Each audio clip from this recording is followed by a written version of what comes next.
Good afternoon from CCM. I'm Vic Sivalingam, President of the Contact Center Association of Malaysia.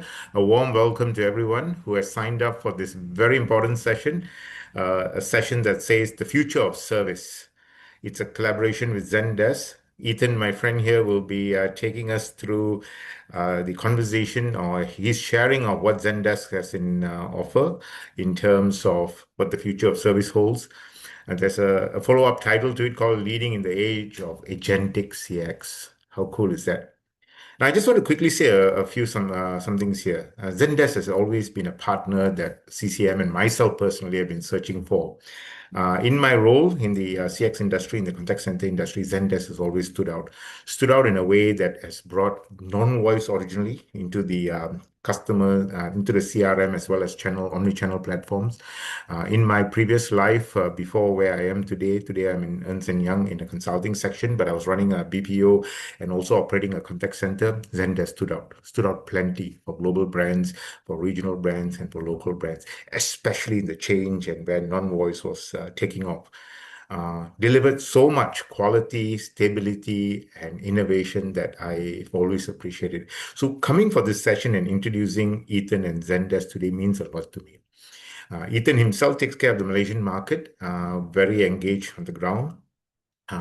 And we want to make sure that Zendesk is known, available to the Malaysian community in terms of capabilities that will lead us into the agentic CX space.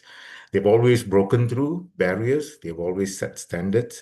And from CCM, bringing global best brands to the Malaysian shores is a very important thing. In that context, Zendesk stands tall. And I'm so pleased to have Ethan Goh, enterprise lead for Malaysia and Thailand, here to share opportunities, capabilities, and innovation that can help Malaysian contact centers step up a gear as you prepare for your transformation, or some of you prepare to drive innovation. I welcome you to engage with Ethan. Over to you, Ethan. Please go ahead. Thank you very much, Vic, for that wonderful introduction. And we are very delighted here from Zendesk to be partners with CCM for the calendar year 2026. So I think today's sharing session is more to just give the audience a little bit more perspective on what it takes to lead in the age of agentic service, right? So today, of course, AI has been all the hype around the world. Everyone's been trying to get ahead in terms of who can deliver the best in service, right? And AI is definitely a game changer in that forefront. Right. So as we move along today's conversation, is more of a knowledge sharing of what Zendesk has uncovered, understanding it from our own experiences with our customers, but also the industry, and seeing where we can take it next. So agentic service is shifting expectations. And why we say that? Consumers today, even from a B2B or a B2C native experience, expects first and foremost faster, but also more accurate resolutions as they go along.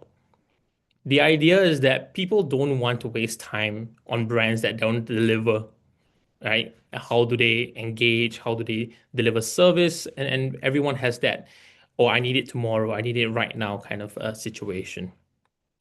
So moving on, what we've seen is that in the market, and we've spoken to a lot of different CX leaders in the region as well as globally, and all of them agree that the stakes have never been higher.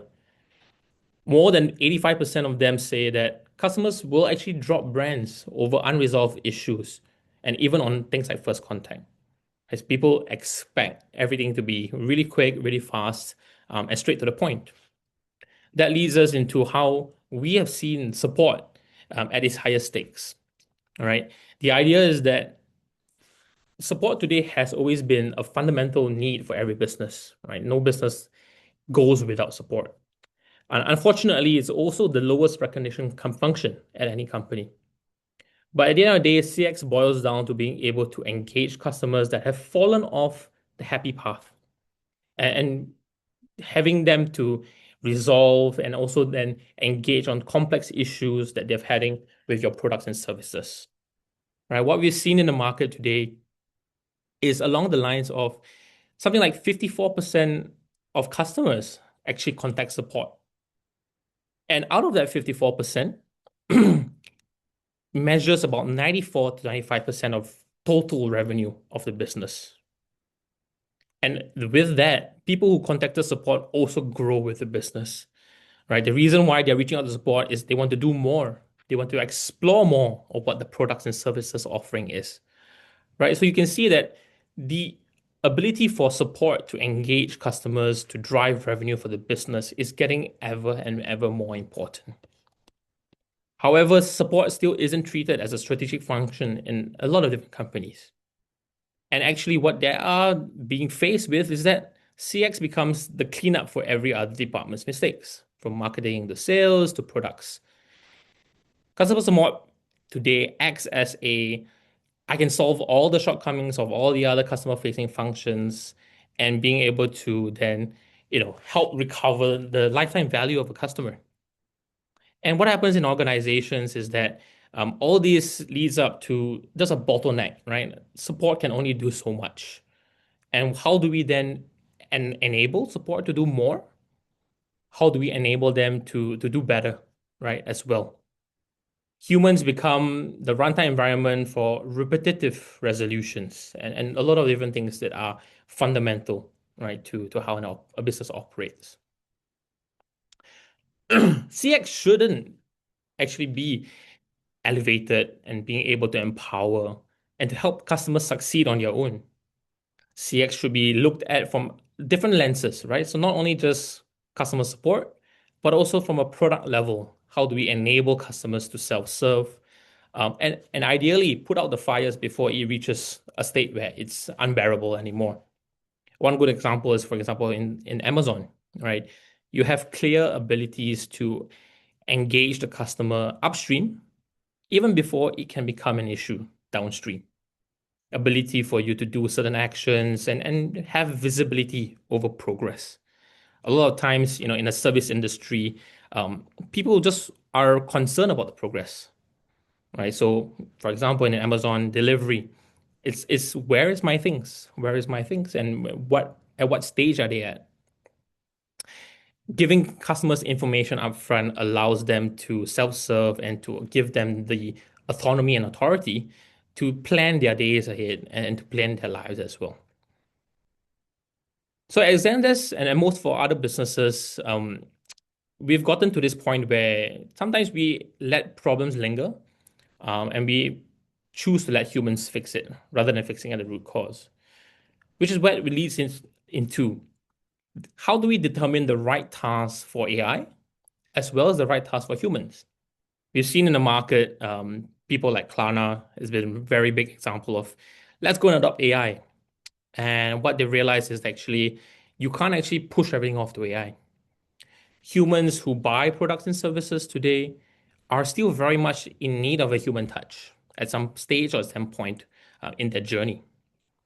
So in Zendesk, we believe that human in the loop with all the AI functions and tools is the right way forward. And this is what we want to talk about next. We want to help to understand the interactions that most CX businesses and operations deal with. And it's pretty much split into three main buckets, right, in an interaction spectrum. We've done this review with our customers as well as all the intents that's gone through our own platform throughout the last couple of months.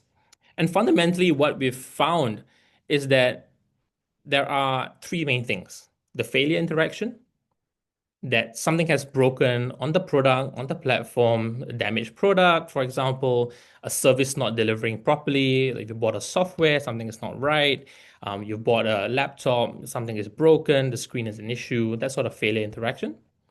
There's also things like low value interactions where things like, oh, how do I do this with the product? How do I do that with the service? More of getting adoption of the product, if you can put it that way. In that sort of low value interaction, a lot of them can be automated, right? You can give them responses that are going to help them get through their inquiries and things like that. From a high value perspective, this is typically what we look at, how do we grow? So we saw earlier in the graphs, About close to 95% of the revenue growth comes from people who actually want to reach out to support. And this is how we deliver that using humans. All right. Complex conversations that grow, that drive loyalty, growth, or even deeper relationships are something we want humans to handle because that's really how we're going to be able to scale the business, drive business identity, brand identity, and all these different things. So we've seen actually out of these three, approximately half, right, 47% of interactions are actually failures. I want to return my order, the product is not working, wrong item, wrong size, missing items, things like that. And it's startling that to see that, that's a very big number, right, of what we talk about failure interactions. These are not support problems, but they do show up in the business because something has failed. All right. Um, and typically, if we can address this on a much earlier scale to say, all right, how do I have the return button on my website, on my mobile app?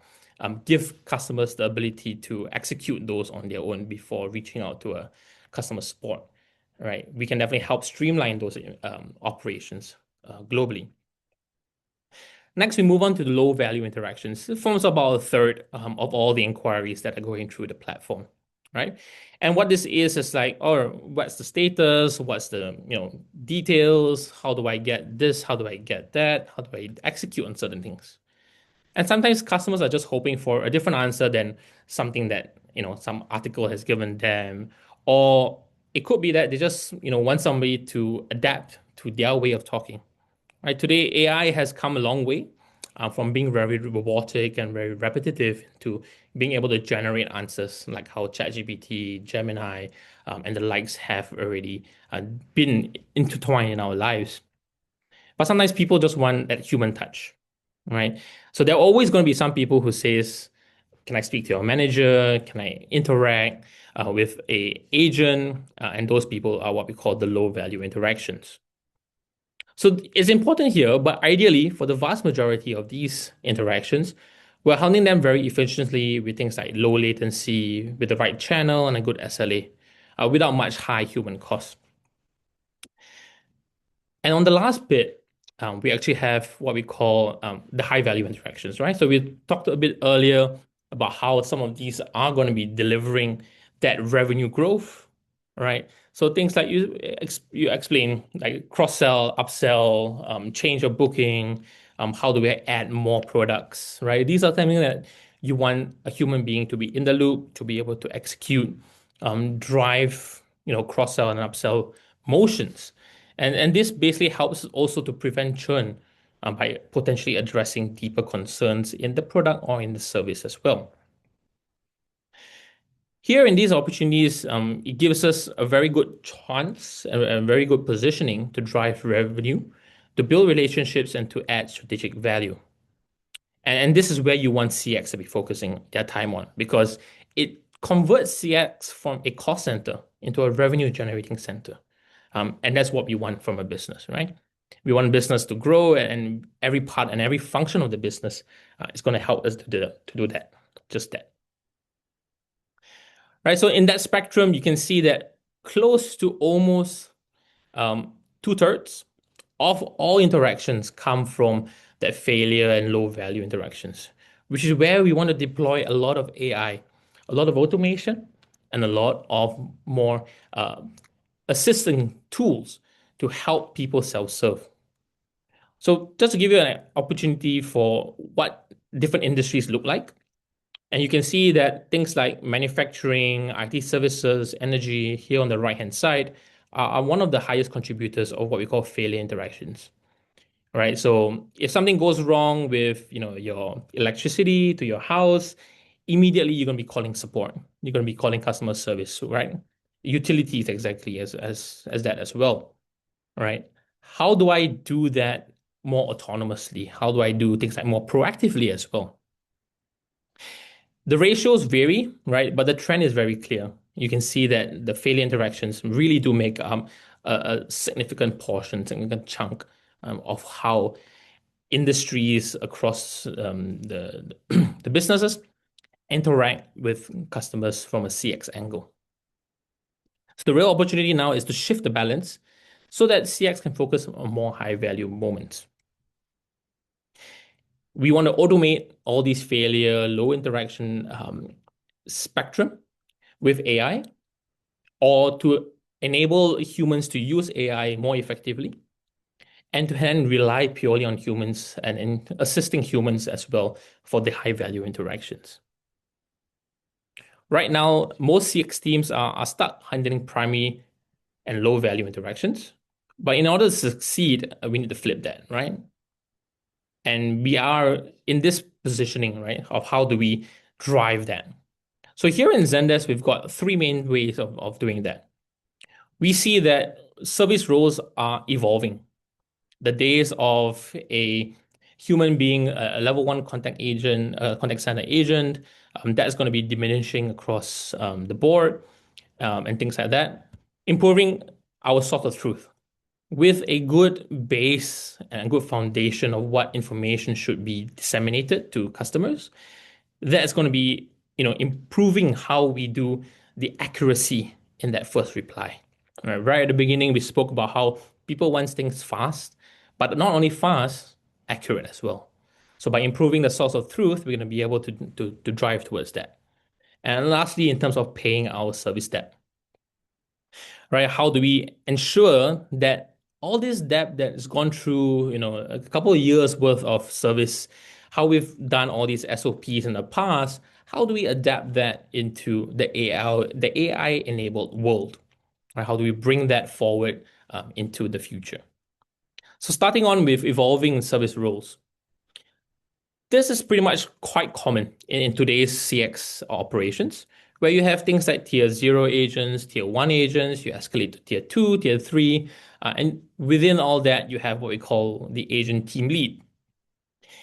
But working alongside all these different agents are people like your knowledge manager who controls your KB, knowledge base, your workforce managers who schedules who should be on work, off shift from a tier one, tier two, tier three angle, and then a quality manager who does then how well these agents are responding to customers. Do they need more training and things like that? And of course, then an operations manager to oversee everything. On top of that, we have something called then the head of support, who basically reports to people like COO or chief customer officer and things like that. But what we've seen is that all these are going to be evolving. And the transition is very clear. We can actually group these support roles into specific tasks. And they break down as such, right? Tier zero and tier one, more of how do I follow the SOP? How do I triage? How do I basically respond in a very structured manner? Tier two and tier three is typically how we do, troubleshooting, diagnosis. How do I solve that issue for that particular customer? And then from a team leader standpoint, pretty much their task will be to monitor queues, assign agents to the right queues, making sure that your reply times are within reason and things like that. And for the managers for knowledge, workforce, quality, and ops, typically they are meant to, in a situation, to generate documentation, more KPIs, and all these different things, right? From a process standpoint. And the head of support is more looking towards budgeting, financial, resource forecasting, and obviously reporting to the C-suite. And all of this have their own associated purposes, right? Everyone in charge of a certain aspect of how customer support is delivered. We are going to be moving from all this into something called what we call support roles of tomorrow, where we can actually replace and upskill human agents to better, more complex roles. Things like VIP agents, VIP agent supervisors, AI supervisors, and also then what we call AI service architects. As we move into the world of AI, it's so easy to train AI to do tasks, right? You can tell it one day to say, hey, this is your task, and I execute on it, right? We've gone through things like OpenClaw in the market. We've gone through things like, your Gemini being able to derive images and things like that, and all these different things. So we've seen AI grow. And so we as human beings, we have to grow alongside that as well. And fundamentally, the AI service architects is going to be the really most important thing as we move forward. in the world tomorrow. Why do I say that? Historically, it's broken down into, five different roles, I would say. In tomorrow's world, we expect this to be blended across, where while sometimes it may be still dedicated in certain aspects, but being able to be cross-functional in these roles is going to help deliver more impact with all these new tools. Things like integration engineer. We don't have to know code to build integrations anymore. You've got things like vibe coding, right? Prompt coding. Quality managers now rely on AI to do all the filtering, and they're not searching blind, for example. They know exactly where to poke into. They know exactly how to evaluate all these different interactions on a massive level. Historically, quality managers, if you were to sit down and talk to them and say, hey, I'm doing about 10% of review of tickets, that's considered really good. That's one of the highest benchmarks already. But in the world of AI today, we can push this from 10% all the way to 100%. And the idea is that the AI gives you the magnifying glass to spot areas of concern. They're not going to give you the needle in the haystack, but they're going to give you a subset, right? A collection of what you should focus on as a quality manager. From an automation standpoint, how do you build more SOPs that interact with systems, interact with AI, things like integrating with MCP servers, all these different new tools in the market that can enhance how information is being delivered to both the AI as well as the human beings. That gives us the ability to prioritize and trigger all these different workflows and things like that. Fundamentally, we've seen this, right? So OpenAI did something really interesting. They actually built Codex, which is their next model, I would say, next big thing. It's think of it as a doer of tasks. And the end of it, the idea is that you are in the pilot seat, you're controlling the outcome, but all the grunt work, all the thing on the ground are going to be done autonomously. It's going to be done on their own without much intervention, and you can just rely on how you can review the outcomes of that. Right? So, for example, for an engineering manager, if you were to onboard Codex as a team member, what you can do is then help you to train, to build up, documentation, skills, all these different things. And it goes in that feedback loop where millions of lines of codes are done for you, reviewed for you, without ever having the need for you to manually edit them. All you need to do is communicate with this agent, and the agent goes on and executes it for you. So this is really how we're moving towards the future of how we interact with all these different systems and all these different platforms and tools. AI service architects will set up AI for success only if there is good procedures. Why do I say that? Procedures comes fundamentally from how we structure knowledge. So things like your knowledge base, things like your policies, rules, processes. How do we build that into a single source of truth, as we mentioned earlier? Working that alongside things like your integrations to different systems, you then are able to classify safe and unsafe actions, for example, where safe actions can be autonomously executed by the system, by the AI.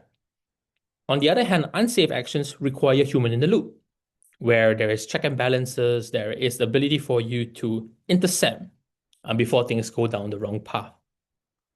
And the last part is on data. Of course, today, every customer wants personalization. If I were to walk to a shop and I know the that the people in the shop and they know me, they are able to deliver personalized interactions. So having that data, that information in a clean manner allows things like individual context, specific conversation, as well as historical service data, allowing you to drive better outcomes as a holistic approach. Next, we'll talk about how we can improve our source of truth. So service teams must focus on creating the right source of truth, as a lot of support now becomes more common on LLMs. Everyone in the world is on ChatGPT or Gemini or one of these AI LLMs. And we've seen that in Zendesk, how there has been a noticeable change in how people view Zendesk help centers. You can see there's a downward trend. How people view tickets as well, how people raise tickets, because a lot of this is already being handled by these, large language models, and we have to be able to provide these large language models with the right information and the right source of truth. Right. So here in Zendesk, we believe that AI should be trained on information that is coming primarily from the business. You can have a lot of things like blogs or reviews or opinions of different customers out in the market, out in forums and things like that, and that could potentially influence the LLMs to generate replies that are not favorable. Right. So what we've done is in Zendesk, we moved that all into Zendesk so you can control the source of truth and you can control then the outcomes of those as well. And lastly, we talk about a little bit about paying our service debt, right? No business in the world has ever said we've had enough service. Everybody wants more. Everyone needs more, right? And how do we do this, right? Something like 80% of organizations reported that AI efficiency helps to cut costs. But in actual fact, if you look at it, high performers prioritize growth and innovation rather than just cutting down costs, creating new products, improving customer retention. And these are all probably more than 3 times more likely to see significant profit gains relative to the cost cutting measures. No doubt cost cutting is important, but focusing on growth is going to give you a much bigger multiple in terms of what you can come back to. So in a review by McKinsey, the state of AI, they reviewed that about 80% of respondents said their company set efficiencies as a primary objective for their AI initiatives. However, companies that focus on growth and innovations are blowing this out of the park, right? More than 3 times. As seeing significant impact on their EBIT impact from about, I would say, more than 5% coming from AI. And high performers were also probably about 3 times more likely to have completely redesigned their workflows to fit AI rather than just plugging AI into all processes. Something somebody said to me recently, you don't take your old leather seats from your old car and put them into a brand new car. You adapt to what the new car is going to be able to deliver for you. It gives you the ability to try something new, try something that you have not experienced before, and learn and bring that across, where you are able to master new tools, new products, not only rely on the past. So to wrap this up, we've seen what we call here in Zendesk, our NPS and our CSAT. Throughout our life cycle as a service provider for contact center solutions, we've also done a lot on our side to utilize AI to make the service exceptional. And you can see that that's evident in our own metrics, that we've grown across the last couple of years, ever since implementing AI, delivering more and more better experience as well as better engagement every time to our customers. That comes to the end of my presentation today. I would like to thank everyone for spending some time with us. And I believe now is time for Q&A. And if anyone does have any Q&A, please feel free to drop that in the chat. Ethan, I'm going to ask a question or two before the questions come through the platform, yeah? Sure. I know we are anchoring on Zendesk capabilities, technology as a capability to build AI up. And you yourself have done so much of work in trying to help organizations pull the Zendesk solution to the production, if I can say that. But what did you? I want to pick up something about how organizations are set up, or people skills and capabilities, the understanding of how to deploy AI. A best practice to that you may have seen. You may have seen company A or company B's being ready. They obviously must have done some work to be ready to receive Zendesk to put in place. Because a lot, I mean, there's this funny stat saying that 80 to 95% of all AI implementations fail. But you would have seen some success. What I'm trying to understand from you is, as you are working with teams, your clients, what made them successful, those who were successful in implementing capabilities of CX into their contact center or their larger operations? Just take your time and just share with us, because these are some of the untold stories. Technology can give you everything, but if people are not ready to receive it, or if you sell a Ferrari to a guy who doesn't even know how to drive, then how are you going to make it work? So in today's world, I think AI is still a Ferrari to many. Who are those who have made it successful, and what was the effort or skills that made them successful? I'm asking this question longer than normal for you to think, because this is not scripted at all. Yeah, yeah. I think that's a really good question, Vic, right? And yes, definitely in the market, a lot of people says a lot, people run a lot of POCs for AI projects and things like that. And a lot of times that ends up being unfavorable outcomes, right? People say, oh, how do I do this and how do I do that? At the end of the day, it's like, oh, my gains are marginal, all right, for example. What we've seen here in Zendesk is actually to be able to adopt AI effectively, we have to recognize that processes and the way that things have done in the past need to fundamentally change and alter. The reason is that AI today works only as good as the information that they've given or provided to the AI, right? In the past, human beings have always been very adaptive, I would say.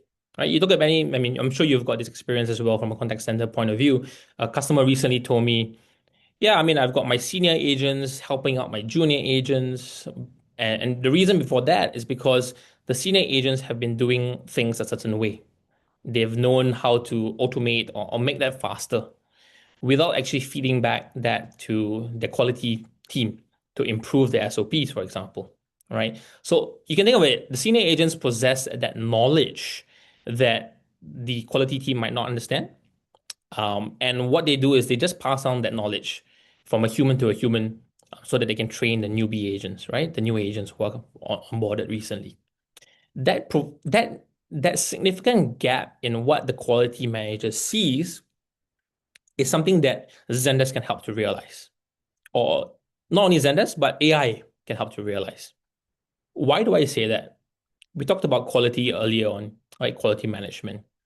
We've moved on from being able to review only 10%, 5% of ticket volumes, pushing that into 100%. And the moment we do that, we uncover all these different things that we might not have seen in the past. Typically, when you do that 10% review of manual review, you typically say, okay, where are the negative C sets or where are certain keywords? And you think that and you filter down and you get that 10%.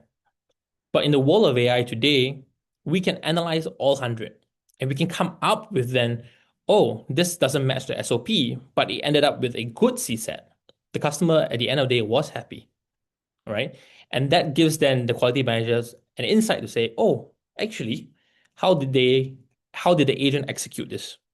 So fundamentally, thinking of different processes is really how we actually are enabling customers, and how we see the market adapting to AI, if that makes sense. Oh, sure, sure. It definitely makes sense. And thanks for sharing that, Ethan. The other thing, and I also looking out for questions, is, and this has always been told to me, if your set of data is not in the right place, if your systems are silo and not well connected, no point jumping to an AI. So, what is Zendesk's view as you go in, as you discuss with clients, and as you come to implementation, the preparatory points of siloed systems or data that is not accurate or real time or clean? What would your advice be in running some of this as a project implementation? Very good question. And it's something that actually part of a recent roundtable that I attended, one of the businesses was very upfront and candid. They told us, I'm not ready for AI. I need a whole year to make sure my data is not shit, right? Make sure my data is clean, make sure I'm able to execute on it. And then when people recognize that, they then go off and look at service providers who can do things like data cleanup. In Zendesk, we actually do partner with a lot of different businesses around the world, technology partners who can help enable that. And that's how we've done it through in the Malaysia market, for example. We partner all these big names who can come in to help you do reviews, help you understand what fragments that we can put together. How do we build all these different things, right? Work alongside not only the CX ops, but also the product team, the IT team. And if a business is willing to discuss and be open about that, that's really how we can definitely take that next step forward, right? Not like you said, not everything is about buying a new product, a new software, a new tool. But we need to figure out the fundamentals, right? So I think that was what I mentioned much earlier in the conversation as well.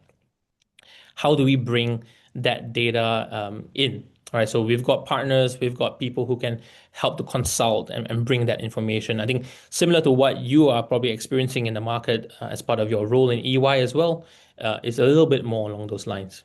Correct me if I'm wrong. Very right, Ethan, as always. I think, yeah, those are important points, and it will always be a challenge. It's always important that both sides of the aisle get to this kind of discussions so that implementation goes properly, smoothly, without wastage. Uh, it's an exciting space. I see agentic AI coming to dominate, but I also do see human skills taking shape differently. And we are probably in the most exciting phase of in the next 3 to 5 years. So if that's the case, and I totally believe in that, and I'm going to put you to the spot here. Uh, why is Zendesk unique? I'm going to ask you to do a market comparison. This is your opportunity to do a sales pitch, and I'm open to do that because I want to hear why is Zendesk different from the peers that you have out there in the marketplace. What makes Zendesk special? I know in the past 3 years I've used Zendesk, I find it special, but what will make Zendesk special in this coming period of time? The most exciting period in the contact center history, if I can say, for the past 3 decades here in Malaysia. So actually, very interestingly that you brought up this topic. So Zendesk has actually spent close to, I think, $500 million in the last couple of years, acquiring different products, different solutions, to bolster our AI performance on our platform. All right. What that means is that in the past, you've got a lot of AI startups, right? The last couple of years, we've got plenty of AI startups. But the problem with AI startups is while it's great to see these technologies do a dedicated task, a dedicated function, as a business, when you want to buy, three, four, five different softwares to do five different things, it becomes an administrative nightmare in the long run. We talked about service depth, right? When you update an SOP, you have to update the SOP across five different platforms. Something fundamentally that Zendesk does differently today is that through our M&A process and our M&A activities, we've actually been able to harmonize all these different acquisitions into a single unified platform that is built on a unified OS. And what that really means from a non-technical sense is that me as an administrator, I administer one platform, but that one platform does five or more functions for me relative to I'm buying five different platforms. I'm an administrator of five different platforms. And whenever something goes wrong or something changes, I need to, investigate five different things. I think fundamentally that's how Zendesk has positioned ourselves to be vastly different. We have not gone into a space where we do everything in the world. We focus a lot more on the service angle, right? Mhm. We're not doing things like telesales, marketing sales, that sort of marketing automation. We've done what we're known for, right? Since very day one of Zendesk, we've been known as the leader in the service space, right? Leader in the contact center space. And we've doubled down. right? We've partnered with things like Amazon Connect to deliver voice functionality and features. We've built on all our acquisitions in the past to bring things like um, messaging. So we talk about asynchronous messaging. You talk about WhatsApp, the equivalent of WhatsApp, onto every single web page that Zendesk can host, and all these different functions and tools that we as consumers today use but might not notice, all right? And bring all that technology into a single unified platform so that as a business, a lot of times what we've seen in the market recently is that I if something were to go wrong, right, and we'll touch a lot of wood to make sure nothing goes wrong. But if something were to go wrong, um, a lot of times people will be like, "Oh, it's your fault. It's somebody else's fault. It's this other service provider's fault. Something broke somewhere." And we have a hard time identifying it when it's part of a wider stack, three, four, five different service providers, and all of them have different SLA response times. All while this is all going on, your customer who's interacting with the business is suffering, right? So fundamentally, that's how Zendesk has approached this. We've gone all in. We've invested heavily into things like your analytics, into your reporting. How do we drive AI in that side inside of things? And also things like your QA, your WFM. How do we do planning, more of an internal approach, all within the Zendesk platform? And also then the chatbot, right? Our most recent acquisition is actually a product called Forethought. And what that brings to the market and what brings to Zendesk ecosystem is the ability to have that feedback loop. All right. So what they have known for and what we saw in them was actually the ability for them to bring that technology of that feedback loop. So a lot of times when you look at how we've drawn out the processes in CX, there's an SOP, somebody executes the SOP, we do a quality check on the SOP, but we don't improve the SOP immediately. There's no automation, there's no AI to help you improve the SOP. More and more, we're seeing things like, okay, let's suggest a new SOP.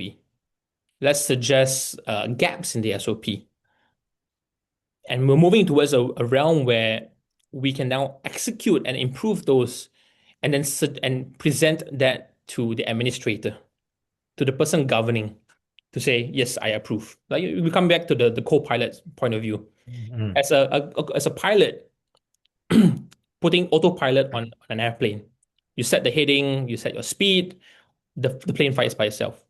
It goes through all these different sensors to make sure the flight is level, to make sure that you're not dropping out of the sky and all these different things. And similarly, that's what we are also doing here in technology. We're relying on AI to do all the heavy lifting, the millions of different calculations at the back end to figure out what's the best outcome, all right? And then deliver that and say, hey, human, this is where it is. How do we next proceed, right? What's the next step? What's the next task? Changing and refining SOPs. That's the first time I'm hearing it come out glaring as you have described it to be. Quite cool, actually. What made this happen? What brought this onto the Zendesk solution that while we are handling matters, moving the traffic, moving the pieces around, you also continuously refining and you hit the word SOP, which sometimes we are very obsessed by, sometimes we're very guided by. Uh, what capability inside Zendesk that brought this to the table to as a solution? So we did this fundamental product change, or I would say a fundamental lens change about a year ago. We moved into something called the resolution learning loop, where because we had all these AI capabilities to understand the processes and we've done all these automations at the front end, fundamentally a resolution and it's great, right? You have your SOPs, you have your processes, you have your knowledge articles, and you deliver a resolution. But we talked about how sometimes there is always going to be a need for some human intervention. The idea is that a lot of customers today, while they know they want to execute on certain flows, right? So a more very recent conversation with a customer recently was, I've built a chatbot. It's working okay, but there are a lot of refinements that I need to do because I feel that the chatbot is very robotic. It's just going through that very structured kind of model.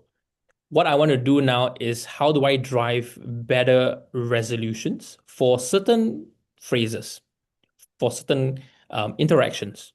And we execute that because with that resolution learning loop, it's able to learn and feed that back into the system, into the platform, giving the administrators an insight to say, hey, let's invest a little bit more time. Let's figure out what's possible. Let's do more. It might not even be a fully automated process, but let's at least tackle the first half, right? We talk about tier one, tier zero. How do we automate that? We might not need to resolve it entirely by the AI agent, but use AI agent to do that very first cut, low value transactions and low value interactions. Right, so the resolution learning loop brings all that together to say, hey, we've identified some gaps in the learning and push that back into how you can deliver better processes. Good stuff, Ethan. I am really excited. And you know what? I'm going to hold you to it. Come, I want to invite everybody here to be at the National Contact Center Conference on 12th of May, which I know, Ethan, you'll be there. Marina, your colleague, will be there. And Yep. please do a demo. Show us. I know every time we have a technology partner, we have a lot of things can be done. And it looks like you've gone deeper into integrating merger acquisitions of new different brands into one single platform, a consolidated one view. At the same time, I like the way you say that you are refining and redefining SOPs. If you can bring a use case, a case study into your showcase area at our National Contact Center Conference, NCCC, 12th of May by CCM, please be there. Zendesk is our gold partner who will be sharing thought leadership on stage as well as having a showcase booth. And here I'm putting Ethan to the task that he will bring use case demo, live demo of what he just spoke about. Now, I've just one last question. I know we are reaching towards the end. We have probably another 10 minutes, but this question is extremely important. All the talk about CX, AI goes on and on. Everywhere there's an innovation. We are hitting speed limits as we talk about AI and implementation. Where is Zendesk's guarantee when it comes to ethics, responsible use of AI, security, and ensuring good governance? The reason I'm asking this question, my good friend Puan Hasjun from Bank Negara is around here. So she is extremely interested in areas of control and governance. Yeah, Puan Hasjun, I'm pretty sure you would be having this in mind as we all break through technology, innovation. What is Zendesk's commitment? What is Zendesk's capabilities in terms of ensuring trust is built into the larger CX concept? Despite, I mean, one part innovation breaks rules, sometimes the conventional thinking. But Mhm. where is the responsible use of AI is where I'm trying to get to and try to understand what has Zendesk done to build that trust into the whole capability system. Very, very good point, right? And on the point of governance and how do we manage risk, right? Especially with new things, right? A lot of times, new things are going to be putting us on the spot to say, hey, we don't know what the boundaries are. I think one thing that I was discussing with somebody recently is that we draw a boundary and we reach the boundary, and then we will say, hey, let's redraw it a little bit bigger. And then we go to that next new boundary and we say, hey, we can actually push it a little bit more, right? I think that's exactly what we've seen in the age of the internet, the age of AI, age of all these different things. And what we've done here in Zendesk is actually really to allow frameworks of governance in the form of allowing structured um, points along this framework, right? This outline, I would say. Right. So you talk about governance, especially on the AI agent level. How does the AI agent reply to the customer? We don't allow the customer to be fed information outside of the knowledge scope. And so what we do is we define a very finite definition of, hey, you can only pull information from so and so sources. You have guardrails about things like instructions, do's, do nots, allowing the business to configure what they would allow and not allow an AI to do. That, alongside your business profile, governs how the AI will interact. All right. So all these different points is how do I put AI into somewhat of a box, right? To say that AI don't go around this, but I can always refine that box. right? As we move along, as we develop more use cases, develop more workflows, and change our SOPs, for example, we redraw that box a little bit, right? Because we got to a point to say, hey, let's try a little bit more. In Zendesk, our approach is always very much from a start small, but we have the vision to go big, right? In terms of automation, in terms of using AI. Um, we don't believe that if you were to execute 80% automation or 80%, AI resolution on day one, um, it's not going to be, there will always be things that you might not have thought of, right? In the world of AI, the idea is how do we push that boundary, define that boundary, know exactly where that is, right? And redefine that again and again, right? So all these controls in terms of instructions, in terms of knowledge sources, all this data that we're giving the AI needs to be structured, number one, obviously, but also clean as well, right? So Vic, you mentioned that earlier. How do we build that data? And that's really important, right? Service partners like yourself in EY come in from a consulting angle to say, hey, you've got 20 data sources. Which one is your actual source of truth? How do I define uh, quote unquote, database zero? You will have database one, which is a replica of zero, but a slightly tweaked version of it, two, three, four, so on and forth. And you have different functions across the different platforms.